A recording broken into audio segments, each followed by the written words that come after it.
OK. Moïse et soins associés.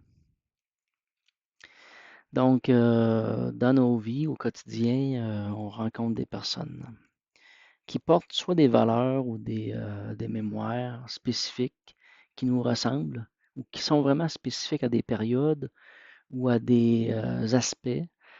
Exemple, j'ai rencontré une personne récemment qui porte toutes les vertus du zoroastrisme et qui s'ignore. Elle a une façon de vivre, une façon de faire qui fait que euh, elle est dans une fraternité ou veut être dans une forme de fraternité, mais elle ne la trouve pas. Et elle s'ignore, elle ignore tout du zoroastrisme. Donc, c'est des belles découvertes qu'on l'on fait. Puis, entre belles découvertes, je rencontre une personne et on parle d'un soin, puis je lui montre un diapason associé au soin qu'il m'est inspiré de faire dans ce qui la concerne et du principe qui est derrière le soin. Et cela semble correspondre à ce qu'elle vit dans le moment là. Et par la suite, bon, ben, on s'en va, je pars, je reviens chez moi, puis là, je me remémore ou je revisite ce qu'on peut dire, je revisite un peu le scan que j'ai fait, le contact que j'ai reçu, que j'ai eu à ce moment-là, et je le revisite. Et là, je m'imagine faire le soin que je lui aurais fait. Et ça me ramène à, à l'époque de Moïse, à l'époque d'Apophis, du pharaon Apophis. Il y a quelque chose de sombre qui se place un peu au niveau du ventre et en même temps, soudainement, je me retrouve dans cette obscurité, dans cette noirceur-là. Et pour arriver un petit peu à me dépêtrer de ça, j'amène le feu divin, le feu céleste, puis je fais une espèce de nettoyage, là, puis ça amène, bon, la lumière. Donc, il y a comme un éclaircissement. Et là, je ressens que potentiellement, et même plus que potentiellement, cette personne-là m'a déjà porté dans son ventre. C'est-à-dire que c'est comme si je rencontrais ma mère, tu sais. Fait que là, c'était étrange. Fait que là, je vérifie, je me rends compte que, en posant des questions avec l'oracle, que c'est même jusqu'à 8 fois. Fait que c'est pas banal. Puis ça nous ramène à parler aussi de l'aspect des chemins de vie, puis que de vie en vie, on retrouve toujours les mêmes personnes, puis on se rapproche ou on se retrouve dans le temps, dans tout ça, et qu'on n'est jamais loin. Souvent, ça reste dans la famille. Des fois, ça prend des chemins parce que la famille a été comme éclatée ou dispersée, mais la famille se retrouve. Puis dans le cas présent, ça nous ramène à un temps de l'Égypte. De l'Égypte, et c'est pas de l'ancienne Égypte, c'est période moyenne, je pense, à la 15e, à la 16e, à la 17e dynastie. Alors, je commence à observer un peu ce que j'avais déjà fait avec Jean-Luc, puis Diane, avec Moïse et la Pentecôte, pratiquement il y a un an. Donc, Moïse et la Pentecôte. Et tout va bien. Je trouve pas de rien d'extraordinaire là, sauf que par rapport aux lois, il y a quelque chose qui est étrange là.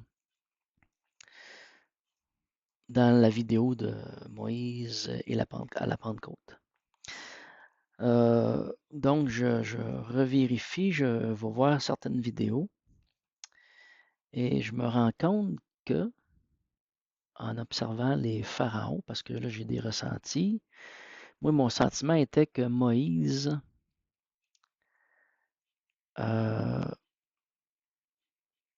avait, avait plus chassé les Hébreux. Puis c'était bizarre cette histoire-là. Puis l'histoire de Moïse est une allégorie. Puis le Moïse que l'on parle n'était pas le personnage qu'on prétend qui est. Il y a comme une drôle d'aspect derrière l'histoire de Moïse et dans plusieurs aspects. Dont un aspect qui est singulier, c'est que Moïse, si dans son personnage qui est dans cette histoire-là, à partir du moment qu'il descend de la montagne, c'est comme s'il serait possédé. Puis il aurait, dans ce qui aurait été comme, vécu comme une illumination, serait l'effet inverse, qui serait descendu mais possédé parce qu'à partir de là, il fait une espèce de carnage. Il se fâche puis il assassine comme 3000 gens de son peuple. Fait que c'est comme particulier de voir un retournement de personnage qui devient un sacrificateur et un dieu juge, je ne sais pas trop quoi. Il est complètement à l'envers de ce qu'il devrait être dans le principe de fendre les eaux, d'aller dans les profondeurs de l'abysse et d'ouvrir les eaux. Ce qui est tout le contraire à ce moment-là, parce qu'à ce moment-là, c'est un peu comme si les eaux se referment sur lui. Puis il est noyé. Il, il retourne plus bas d'où ce qu'il était. T'sais. Fait que c'est un aspect de Moïse que je trouvais particulier. Mais là, je me pose des questions. Qui était Moïse à travers les personnages anciens? Et là, on me dit, OK, je suis dans une espèce de suite de pharaons. Et ça m'amène à Montou-Hotep. Montou-Hotep, là, je pose la question. Est-ce qu'il a été Moïse? On me dit que oui. Puis là, ben, je regarde un peu son bagage, puis ses aspects, puis ça correspond pas tellement. Puis là, ben, je continue, puis je suis pas satisfait de l'affaire, ça ne correspond pas. En tout cas, pour moi, c'est un peu bizarre. Puis là, je continue, puis là, ben, il y a la présentation, si on peut dire, de Amosis. Amosis, qui est un pharaon qui a libéré l'Égypte de l'usurpateur. Et on me dit que c'est lui aussi. Donc là, je me ramasse avec deux Moïse. Fait que là, ça marche pas. Là, la réponse qui vient, c'est plutôt la réincarnation de. Donc, Montuhotep se réincarne et devient, si on peut dire, Amosis, qui, dans la vidéo que j'ai faite avec Diane puis Jean-Luc, et c'est Amosis qui connaît l'illumination avec Jétro. C'est l'éveil d'Amosis qui est l'aspect du pharaon victorieux, du libérateur de l'Égypte, du fléau. Puis là, on va aller vers quelque chose qui est particulier. J'ai plusieurs papiers. Puis je pourrais quasiment tout dire, tout sauf la bonne. Ah, ça. Là, je vais remettre une lunette, là. OK. Donc, dans la période d'Amosis, il y a une invasion des Hyksos. Et c'est ça commence avec le père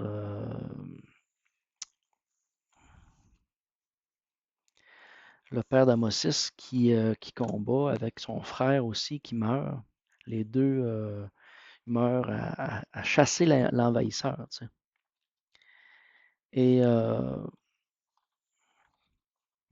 Amosis réussit à un assez jeune âge parce qu'il chasse l'envahisseur et il a 20 ans à ce moment. Fait qu'il a déjà commencé avant, pratiquement à l'âge de 10 ans, à reprendre le rôle de pharaon de la Haute-Égypte pour chasser l'envahisseur hébreu.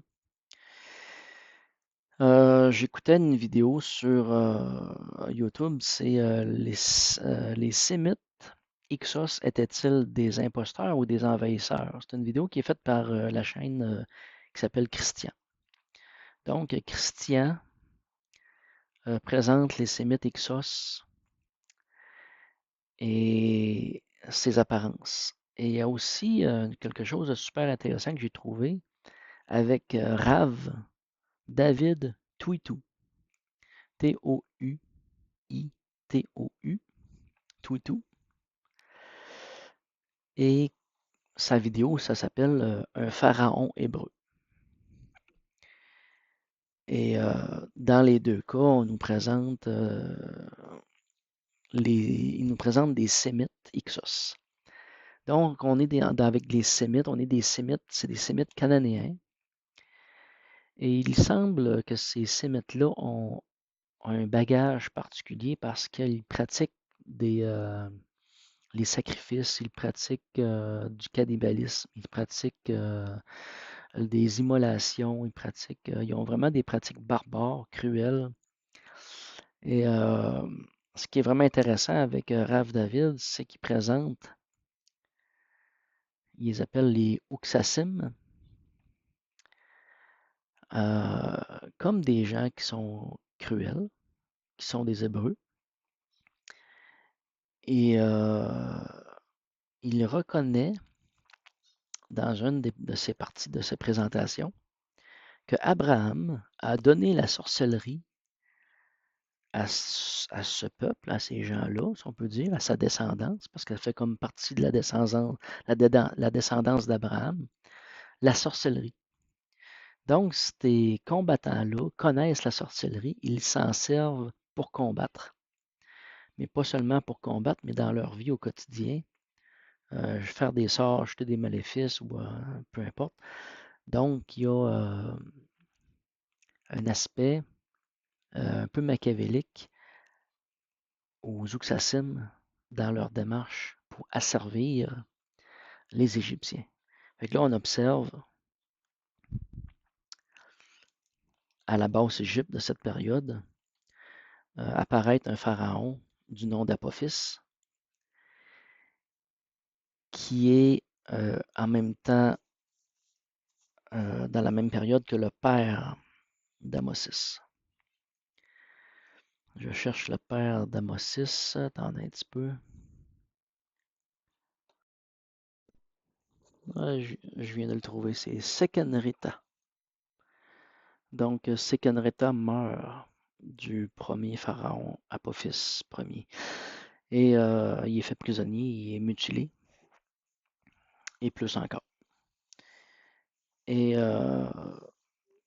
ce que ça nous amène à voir, c'est que la pratique, le pharaon considéré à ce moment-là, c'est Apophis au niveau de la Basse-Égypte. Et Apophis met en esclavage les Égyptiens. Les Égyptiens et les Hébreux. Son propre peuple. Et pour préparer la guerre avec le pharaon Amosis. Alors, il y a vraiment une particularité avec Apophis, c'est qu'il fait les rituels de sacrifice des premiers-nés et immolation à Baal, mais ça va plus loin que ça. Puis ça, ces affaires-là, je vais en parler en soins énergétiques tantôt, de ce qu'il faut qu'il soit fait par rapport à ça. Donc, le héros Amosis se lève contre cette hiérarchie usurpatrice et réussit à les renverser. Et pas seulement les renverser, mais à les pourchasser. Il les envoie en exil. Fait qu'il il en élimine une bonne partie avec un massacre de Karnak, je pense, mais après ça, le reste, il les exode, il les chasse pour qu'ils retournent d'où qu'ils viennent, à Canaan. Et donc, c'est un aperçu, un bref aperçu. Donc, Abraham leur a donné la sorcellerie. C'est des gens qui considèrent la population comme des moutons, puis ils les traitent comme des moutons d'une certaine façon. Ils font du sabotage avec les Égyptiens pour les soumettre à la Brit Mila, qui est la circoncision.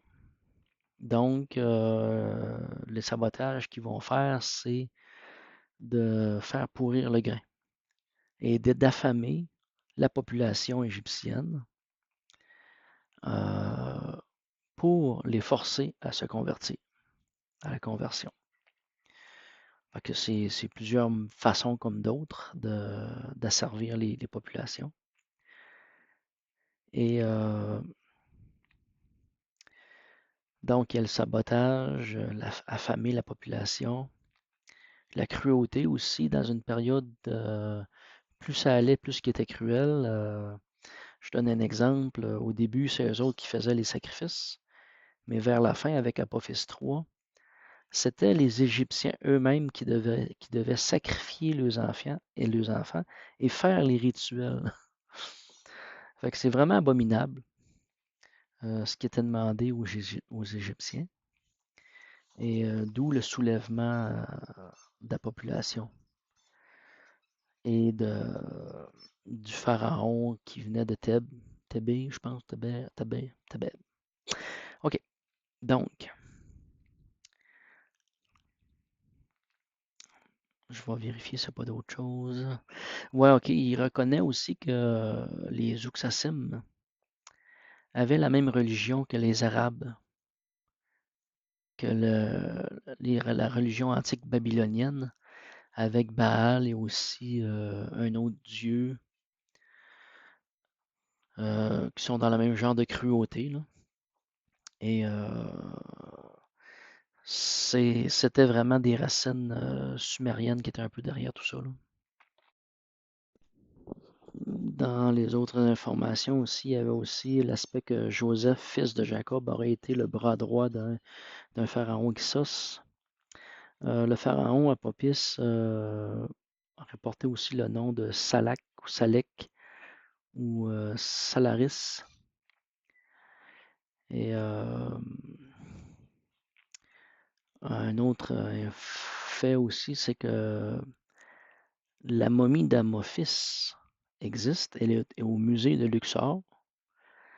Et donc, en allant voir la momie d'Amophis, c'est un peu comme si on irait voir Moïse.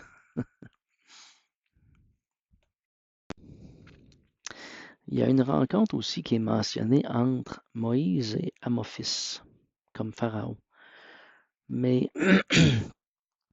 après vérification, c'est plutôt que c'est Moïse, Amophis, qui rencontre Apophis. Apophis pour négocier euh, que qui s'en aillent, qu'ils soient chassés, qui laissent la population des Égyptiens des libérés de leur esclavage.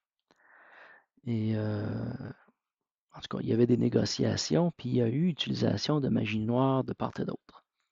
Donc, Moïse connaissait aussi la sorcellerie et a utilisé pour essayer de contrecarrer les plans d'Apophis. Mais Apophis était quand même un champion dans le domaine, là. Fait que c'était quelque chose qui ne marchait pas avec Apophis.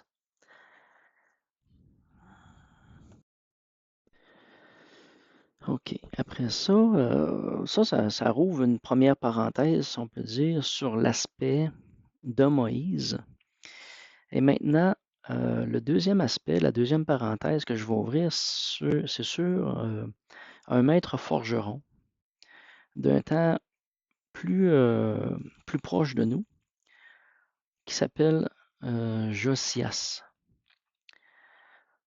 Josias a une particularité, vraiment,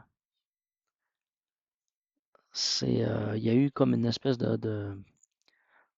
de révélation, mais il aurait vu des écrits passer sur les lois ou la façon de faire. Puis là, il s'est rendu compte de la problématique de la religion dans laquelle il était, des sacrifices, des immolations, du cannibalisme et entre autres choses, démembrement et ainsi de suite. Et lui, il décide, Josias, d'arrêter tout ça et de faire une transformation profonde de ce qu'était l'aspect hébraïque. C'est un peu comme si je vous dirais que la personne a observé le corps énergétique ou l'arbre maison dans lequel il était et il a décidé de couper les arbres, les branches qui n'étaient pas bonnes. Il a fait une espèce d'élagage du corps énergétique dans l'espace où il était pour faire une espèce de ménage, de nettoyage. Et pour ça, il s'est servi de différents aspects. Il a fait de la magie grise, c'est-à-dire, il a été chercher d'un côté le héros égyptien, Moïse, et il a été chercher d'un autre côté un autre héros sumérien, Sargon, avec des histoires, et il en a fait un jumelage, une fusion, avec aussi les connaissances hébraïques qui lui semblaient bonnes ou bienveillantes pour réunir ou renforcer, si on peut dire, euh, l'aspect de sa maison, de la nation. Et ça a été d'un côté une grande libération par rapport au nettoyage qu'il a fait. Donc, plus de sacrifice, plus de, euh, plus de brûlage, d'immolation et plus de cannibalisme. Donc, la dynamique prend beaucoup d'assouplissement et devient plus viable ou plus facile, moins traumatisante pour un peu tout le monde. Et c'est une façon, si on peut dire, d'être. Il a su voir toute la structure énergétique, la fondre, enlever les égrégats, puis la reforger. En écrivant la Torah, en écrivant l'histoire de l'Exode. Donc, à travers Josias, il y a eu une, une, une renaissance. Et cette renaissance-là, elle a amené beaucoup de bienfaits. C'est sûr qu'au jour d'aujourd'hui, c'est peut-être pas suffisant parce qu'on est toujours dans une dynamique de, du peuple élu qui se place souvent au-dessus des autres, qui, qui sont entourés de moutons, puis qu'il y a comme une espèce d'asservissement de la société. L'aspect financier, l'aspect matériel est super, l'aspect économique est super pointu. Ils ont des particularités vraiment qui ne sont pas forcément dans l'ouverture du cœur. Bon. Donc, c'est pour ça que je vous dis que l'écriture de l'Exode est une magie grise. Et à partir de là, on va dissocier ce qu'était Moïse de ce qu'est l'histoire de Moïse. Nous venons faire une diffusion de Moïse l'Égyptien et Moïse l'Hébreu, qui sont un personnage fictif puis un personnage réel. Là, on a un personnage qui est comme un égrégore. J'ai posé la question, est-ce que ce Moïse-là peut se réincarner? On me dit que non, parce qu'il n'est pas né. Il n'est jamais né. Il n'est jamais né de la mère, puis il ne meurra pas non plus parce qu'il n'est jamais né. Bon, fait que c'est quand même une espèce de forme immortelle, mais c'est un égrégore. C'est une histoire que l'on croit d'un personnage fictif. Bon. Alors, donc, il ne peut pas se réincarner. Donc, quand on s'adresse ou on pense à Moïse de l'histoire de l'Exode, c'est un peu comme envoyer de l'énergie dans quelque chose qui est mort, qui n'existe pas. Tandis que si on s'en revient vers Moïse du nom de Amosis, ben là, on s'en revient vers une personne réelle, mais en contrepartie, Amosis a été momifié.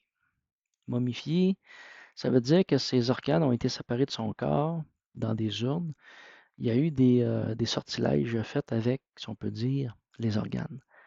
Pour moi, la momification est une désorganisation du corps énergétique. Et tant et aussi longtemps que ces organes ne lui seront pas reconstitués et que son corps ne sera pas retourné à la mer, à la terre, ou vautour ou autre, Moïse, comme on l'a connu, ne se réincarnera pas. Donc, pour moi, si on veut que Amosis se réincarne, c'est important qu'il retrouve tous les morceaux qu'il y avait, puis qu'il soit retourné à la Terre, dans le principe de recyclage normal. Bon. Donc, il y a une très, très grande connaissance des mondes subtils par les Hébreux, du monde de la magie par leur nécromancie. Ils étaient capables d'appeler les esprits par leur nom et de leur commander et de faire beaucoup de choses. Il y avait beaucoup de pouvoir dans les mondes subtils, puis de mettre les hommes en esclavage comme les mondes subtils. C'est vraiment une particularité, puis avec l'aspect de Josias. Josias a été un docteur de l'Église, comme on dit chez les catholiques. Il a été un docteur vraiment pour l'islam, pour les Juifs, puis toutes les autres religions qui ont découlé. En contrepartie, le ménage que Josias a fait, un peu comme s'il aurait nettoyé l'arbre, il a quand même resté des scories, il a resté des racines ou des ruminescences qui ont continué à s'infiltrer dans la société et qui persistent encore. Il y a des aspects de cette ancienne nécromancie-là qui existent encore aujourd'hui au travers de la société qui sont cachés. Et on les observe, puis ça c'est particulier parce que Rav David en témoigne avec l'aspect d'Hitler, de l'Allemagne, d'Auschwitz, la ville des fours crématoires, et des pratiques allemandes qui sont des pratiques qui étaient avec une mentalité derrière qui était comme hébraïque à l'ancienne racine. Fait qu'il y a une particularité à l'action allemande de purification de la société, au même titre que si on aura reculé 1500 ans dans le passé. T'sais. Fait qu'il y a comme des mêmes énergies qui existaient là, qui sont revenues. à ce moment-là aussi. Fait qu'il y a un aspect hébraïque qui a condamné les Juifs. Il y a des aspects des mauvais esprits, si on peut dire, qui a été vraiment de... En tout cas, c'est pas beau. Puis il y a aussi l'aspect, à travers ça, des Allemands qui ont ils ont fait des faux crématoires pour tous les... attends un petit peu. Ouais, je viens de me rappeler, c'est les Gitans. Fait que, il y avait beaucoup de Gitans dans les camps à Auschwitz, puis dans les camps de concentration allemands. Fait qu'ils faisaient une éradication de la population. C'était pas seulement les Juifs aussi. Ils faisaient une espèce de ménage, là. Puis, donc, y a-t-il d'autres choses à dire sur Josias? Oui, OK. Donc, il a fait un nettoyage de l'aspect religieux de sa maison, mais il a aussi greffé de nouvelles branches, dont le personnage de Moïse, dont le personnage de Sargon. Il a fait des greffes, il a greffé d'autres choses, il est allé chercher d'autres choses qu'il a rajoutées pour enrichir. Il a enrichi vraiment avec ça la Torah, puis un paquet d'aspects, puis il a amené beaucoup de richesse à l'enseignement.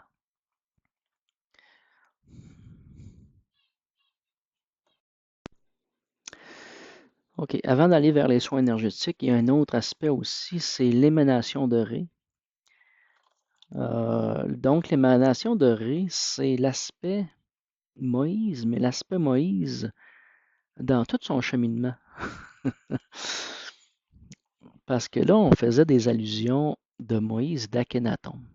Puis là, ben, j'ai posé des questions, j'ai fouillé, puis les réponses que j'ai reçues étaient quand même surprenantes. Puis plus je creusais, plus c'était surprenant. Fait que là, ça a été super vite, là. Ça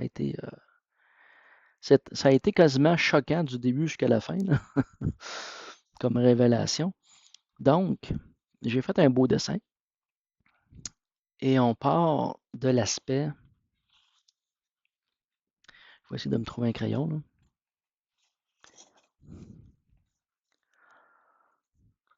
De Montuatep, qui a deux incarnations.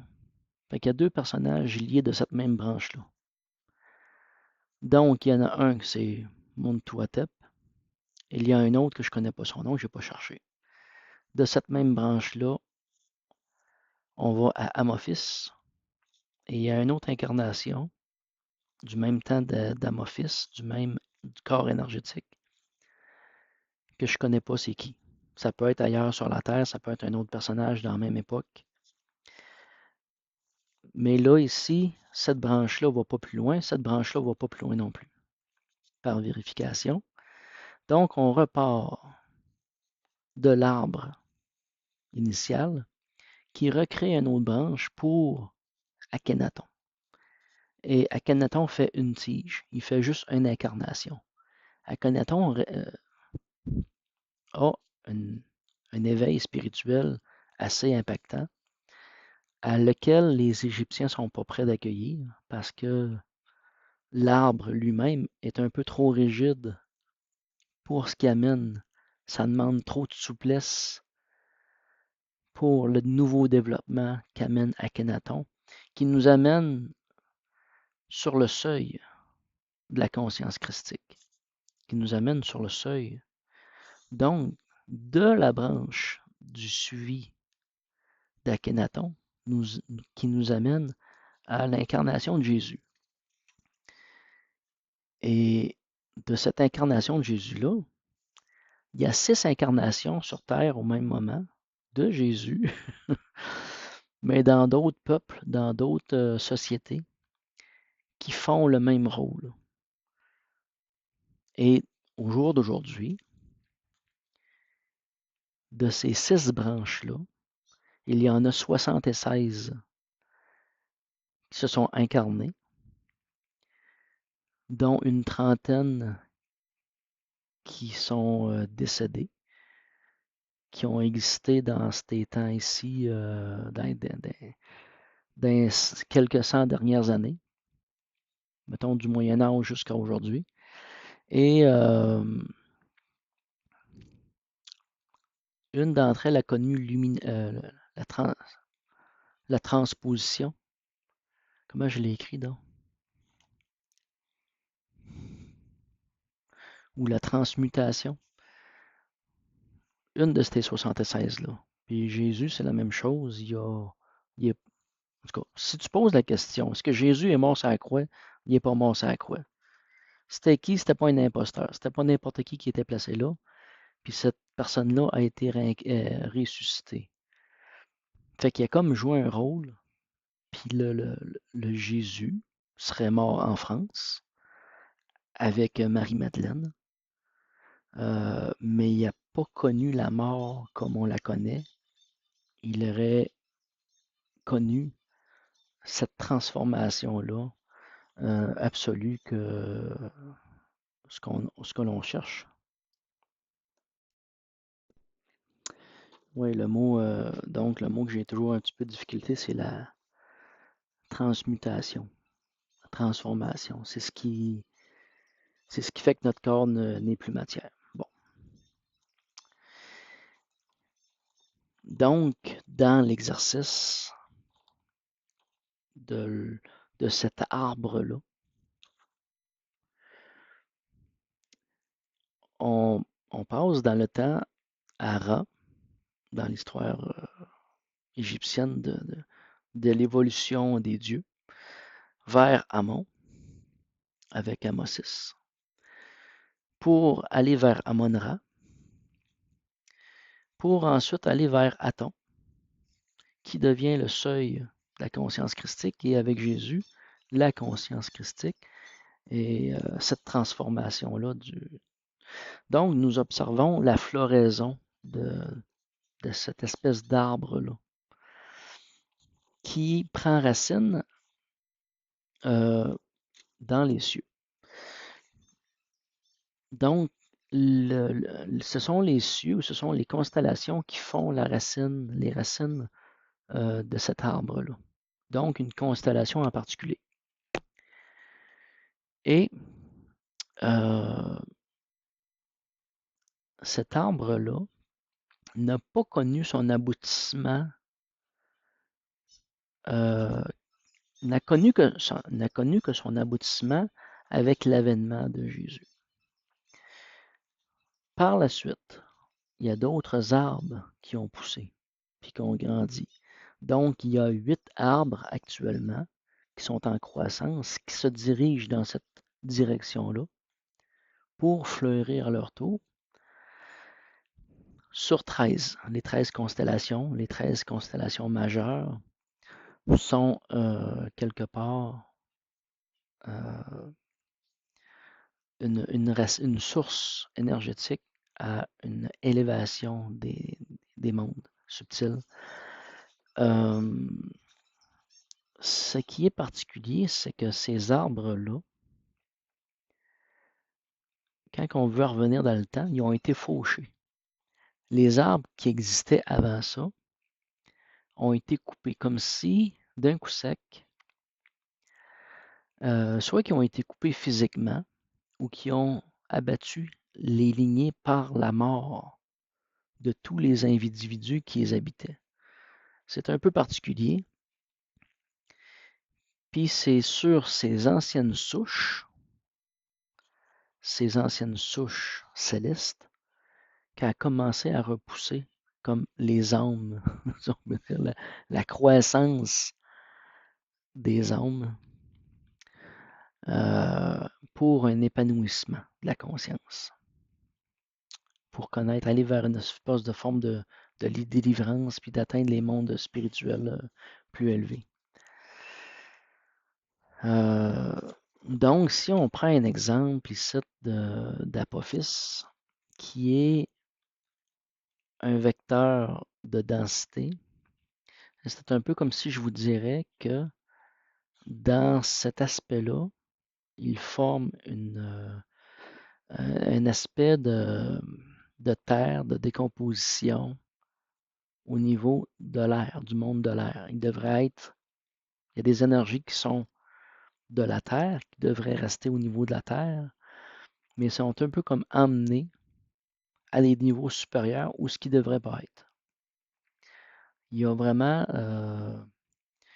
une exagération, une amplification de cette terre-là, de cette densité-là, dans le monde de l'air, dans le monde de l'eau. Ce qui amène une lourdeur. J'avais marqué de la terre dans les branches, ce qui amène de la pourriture pour faire pourrir l'arbre. Une autre chose que j'ai indiqué aussi, c'est que l'arbre lui-même, c'est pas l'arbre de Moïse, c'est pas l'arbre de Montuotep, d'Amophis, d'Akhenaton ou de Jésus, c'est l'arbre, c'est l'émanation de Ré, qui est comme l'émanation, un rayonnement des constellations, qui est de la vibration, qui est un chant, qui est un son, une fréquence de la lumière, comme si la lumière serait une fréquence, et c'est cette émanation-là euh, qui passe à travers les corps, nos vies, pour aller vers une illumination. En tout cas, c'est ce que j'ai perçu. Ça peut être plus que ça, mais c'est ce que j'ai un peu découvert avec l'aspect de Moïse. Et on est maintenant rendu aux soins énergétiques en soi. Donc, le soin énergétique est de se dissocier. De se dissocier de tous les aspects de démembrement. Ça veut dire rappeler au corps d'origine les organes associés. Ça veut dire au niveau énergétique et idéalement au niveau physique. Ou de refaire le lien, puis OK, ce morceau-là, il est là, on l'a retrouvé, il est replacé avec.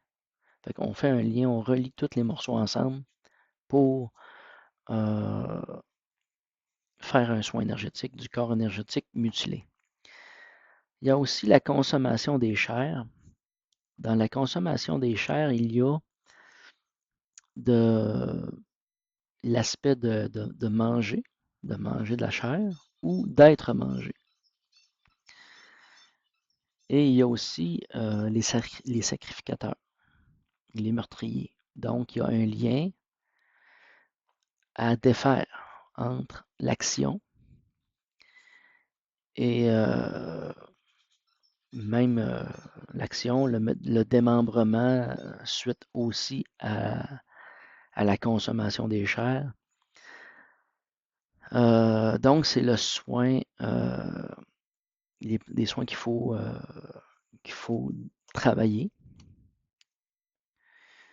Puis je ferai remarquer que dans plusieurs cas, ceux qui ont commis des sacrifices ou qui ont mangé des chairs étaient sous l'influence d'alcool ou de drogue ou de d'autres choses qui ont perturbé leur conscience pour arriver à faire ce qu'ils ont fait. Fait qu'il y a eu vraiment une manipulation pour corrompre les individus. Il y a aussi, dans ces aspects-là, il y a eu des fusions qui ont été faites, des corps énergétiques qui ont été mélangés entre eux pour faire des espèces de fusions énergétiques, des créations d'égrégores.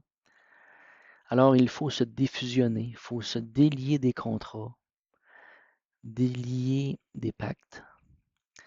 Il y a aussi l'aspect des troubles de sépulture. Si la sépulture a été profanée, elle a été profanée par démembrement, profanée par tout ce que j'ai parlé tantôt. Les victimes de crémation, est-ce que les cendres ont servi à faire des rituels? les utilisations d'ossements, parce que dans les troubles de sépulture, il y a le trouble que les ossements ont servi à faire des cérémonies puis des rituels de magie noire, dont la poudre d'os. Bon. Donc, il faut se délier de ces nœuds-là pour défaire les fusions énergétiques qui ont été faites à ce moment-là avec ces conceptions-là. Donc, il y a les profanations, il y a les profanateurs. Il faut se dissocier du lieu, de la cérémonie, des corps qui ont été mixés ou mélangés. C'est de faire une espèce de ménage. Ensuite de ça, il y a aussi les actions complémentaires dans la libération des contrats, les œufs, s'il y a des œufs qui ont été pondus dans les corps énergétiques, parce que l'arbre que j'ai montré tantôt peut avoir été infecté par des parasites énergétiques qui vont perpétuer dans cette branche-là, dans cette ligne-là. Il y a comme une purification de l'arbre à faire. Il y a un ménage à faire. Il y a aussi les clones. Donc, dans le cas présent, on peut dire que Moïse, ou comment il s'appelait donc? Je l'ai dit tantôt, là. Josias a créé un clone de conscience à Moïse. Il n'a pas demandé la permission. Là. Il s'est servi de son nom pour créer un clone de conscience, puis il l'a fusionné avec toutes sortes d'affaires, toutes sortes d'histoires, puis d'autres histoires. Fait qu'il a comme créé une espèce d'égrégore de clone. Puis Moïse, dans le cas présent, on le défusionne de ça. Présentement, en faisant cette divulgation-là, ça devient une libération de Moïse, l'Égyptien, et de Moïse, l'Hébreu, qui sont en réalité qu'il n'y a pas de personnage qui existe vraiment. Bon. Autre que le vrai Moïse qui se trouve à être Amosis. Donc, il y a aussi l'appel de tous les acteurs. Là, on parle des sacrificateurs, mais des pharaons qui ont porté le nom d'Apophis. Parce que Apophis premier, c'est une chose, mais après ça, Apophis 2, Apophis 3 devient un titre honorifique, devient un titre, une espèce d'égrégore qui, lui, s'est habillé, a toujours pris plus d'ampleur, puis toujours plus de cruauté. Et est toujours devenu plus cruel. Donc, Apophis lui-même, qui est à la fois un égrégore et qui a été à la fois des personnes, doit être démantelé de ses actions, de toutes les personnes qui ont été sacrifiées, de toutes les personnes qui ont été mutilées, mangées par cannibalisme dans toutes ces cérémonies, dans toutes les démembrations, dans tous les aspects de fusion énergétique de tout. Donc, là, présentement, ce qu'on fait, c'est qu'on démange tout ça, puis on demande à ce que ça retourne à leur place respective. Que ça retourne au bon propriétaire, puis que ceux qui... ce que ça va permettre, c'est que ça va permettre de libérer beaucoup d'âmes de ces gens-là. Puis là, ça va créer une espèce de crue énergétique à l'énergie ou l'entité qui était derrière tout ça. Parce que les autres, c'est des marionnettes. Apophis, c'est une marionnette, puis tous les titres, puis les entités qui sont cachées derrière tout ça, eux autres se sont nourris de ça et se nourrissent encore de ça, à travers le clone de Moïse. Donc, il y a aussi Sekenreta qui a un soin à recevoir parce que lui a été mutilé, mais il a subi un petit peu de cannibalisme. Donc, je fais la demande de retrouver ses chairs.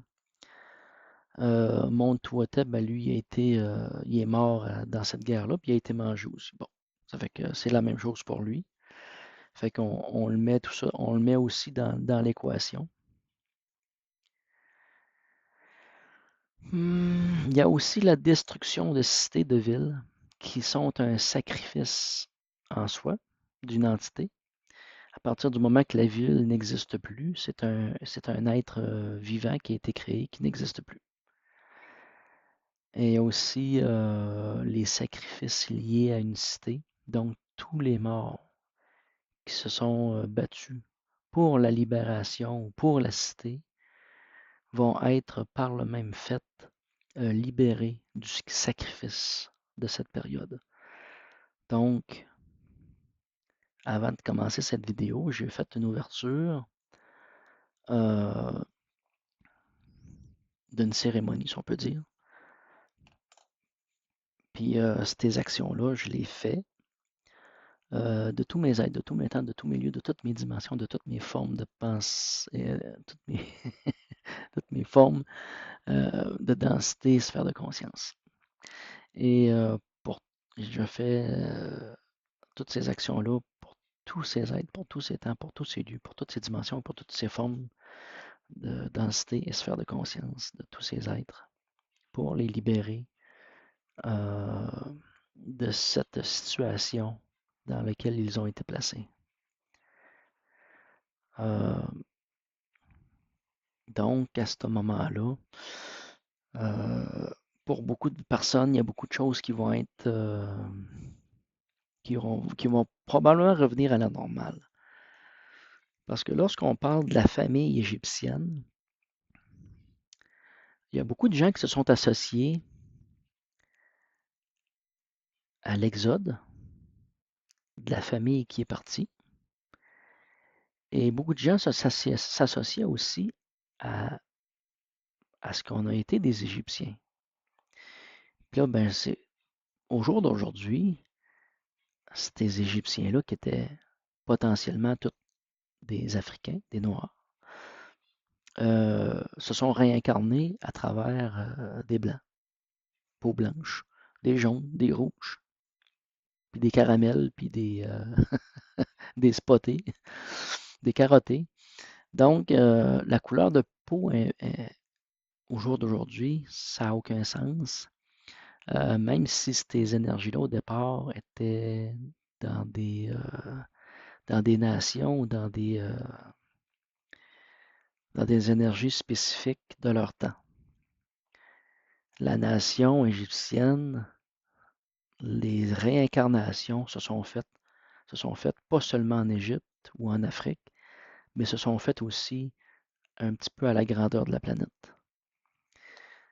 C'est euh, de rester dans des basses fréquences, de se dire ou de dire euh, que les Égyptiens étaient mulâtres ou étaient basanés ou qu'ils étaient noirs, qu'il y avait une couleur de peau. Si on ramène tout ça à des couleurs de peau, on reste dans des basses fréquences. C'est un fait que les Égyptiens étaient principalement africains. Et, mais reste que l'âme elle-même est au-delà de ça, de cet écart physique-là. Donc, à partir d'aujourd'hui, il y a une grande partie de nous qui s'identifiait à des Hébreux vont pouvoir se dire, finalement, je ne suis pas sorti de l'Égypte. J'étais là comme esclave, je me suis juste libéré. Donc, je ne suis jamais sorti de l'Égypte. Puis, il y en a une partie qui ont peut-être sorti, oui. Mais bon, ça reste que c'est quand même personnel à vous à démêler. Mais c'est sûr qu'avec l'égrégore de Moïse, c'est venu mêler tout le monde. C'est venu mêler tout le monde, puis nous mêler dans notre identité culturelle, dans nos mémoires. Puis en même temps, on n'est même pas ça. On est au-delà de ça. Ça n'a aucune importance. Tout ce cheminement-là, la seule importance que ça a, c'est au temps présent aujourd'hui, dans quel état d'esprit on est et qu'est-ce que ça nous amène comme éveil entre moi et la société qui m'entoure. Comment est-ce que je me positionne? Comment est-ce que je me situe? Puis comment est-ce que je veux la vivre, cette vie-là? Comment je veux la vivre, cette fraternité-là? De l'emmener dans le physique et de finalement la vivre pleinement. Fait qu'on sort d'un calvaire physique, historique, astral. C'en est un exemple de matrice astrale, ça, d'une religion qui a été créée sur une histoire amalgamée. C'en est un exemple de matrice astrale. Alors, je vais vérifier si j'ai pas d'autre chose. Une chose que je pourrais rajouter, c'est vraiment l'aspect de Josias, puis de ce que j'appelle moi des maîtres forgerons. Au jour d'aujourd'hui, comme à ce moment-là, un maître forgeron a la capacité ou la qualité, si on peut dire, d'observer les corps énergétiques qui existent ou qui constituent un être, qui est capable de voir les égrégats, les paradoxes, tous les aspects problématiques, les nœuds traumatiques, tout ce qui peut constituer un être en soi, d'abord, pour être capable de le voir vers les autres par la suite. Puis d'avoir en même temps l'intelligence de très peu agir, d'être parfois simplement observateur et parfois seulement dire quelque chose de bien simple pour pas venir traumatiser le cheminement de l'éveil de la personne. De y aller au fur et à mesure avec la personne à son rythme. Donc, le maître forgeron va être capable de respecter la vitesse de l'individu et il a aussi la capacité d'agir sur les énergies qui ont pu affaire à être là. Déjà ça, sans avoir affaire avec la personne directement, juste nettoyer. Puis ça va paraître au niveau des rêves, au niveau des, euh, des mots du quotidien. Fait que il y a des personnes qui ont des capacités. Ça me fait penser à une personne que j'ai rencontrée dernièrement qui fait des massages. Puis sans qu'elle le sache, elle retire des implants spécifiques, comme si en elle, il y a un spécialiste qui travaille pendant qu'elle aussi travaille. Fait que c'est comme deux massages en un. Il y a comme s'il y aurait un massage il y aurait un soin physique et il y a un soin énergétique sous-jacent qui se fait en même temps. Puis ça existe beaucoup dans la société, là. Des fois, il s'agit juste d'un rapprochement avec une personne X, puis c'est un peu comme s'il part avec tes bobos, il te les enlève, juste avec quelques mots.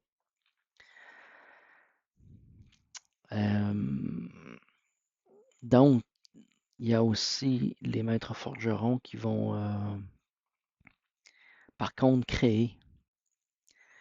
euh, parce que la particularité dans la magie noire de ces personnes-là, de créer des clones de conscience, on l'a vu, nous autres, dans le Moyen Âge. Ce qu'on observe au Moyen Âge, puis dans les temps passés, je vais essayer de retrouver les mots, là. Tu peux créer un clone de conscience en faisant de la calomnie. À partir du moment que tu fais de la calomnie, ce qu'on peut appeler aujourd'hui de l'intimidation que tu fais en face ou dans le dos des gens, amène une déformation du corps énergétique de la personne à son insu. C'est une magie noire qui vient perturber le corps énergétique d'une personne. C'est comme une forme de profanation, de respect de l'individu. Puis c'est à faire très attention. Puis les gens de la société d'aujourd'hui le font sans s'en rendre compte, de faire de la calomnie, de la faire de la zizanie. Et elle peut être faite aussi pour ennoblir. Ça veut dire qu'une personne qui fait des mauvaises choses en contrebas ou en arrière-scène et sur la scène de la façade de ce qui est présenté aux gens, c'est des éloges. C'est beau, c'est bon, c'est fin, c'est un héros. Donc, il y a aussi l'ennoblissement qui est quelque part, il peut être vrai, mais il peut être faux aussi. De dire du bien d'une personne qui fait des mauvaises choses. T'sais. Ça fait que ça, c'est une forme de magie qui laisse des traces dans les mondes énergétiques. Puis ça, ben, c'est des personnes qui le font. C'est une forme d'acte de fusion. Quand c'est fait de façon comme au Moyen Âge avec l'Inquisition, ça a été fait par les clergés, par les institutions. Puis même au jour d'aujourd'hui, ils le font encore pareil. Ils vont discriminer, ils vont calomnier des personnes qui vont dire la vérité pour les rabaisser, pour démolir à leur cause, pour leur bien à eux, des gens. Puis ça, c'est de la magie noire. Puis ça peut laisser des traces vraiment importantes dans le corps énergétique de l'individu, même après son décès. OK. Fait que ça complète pas mal ma présentation sur Moïse et soins énergétiques.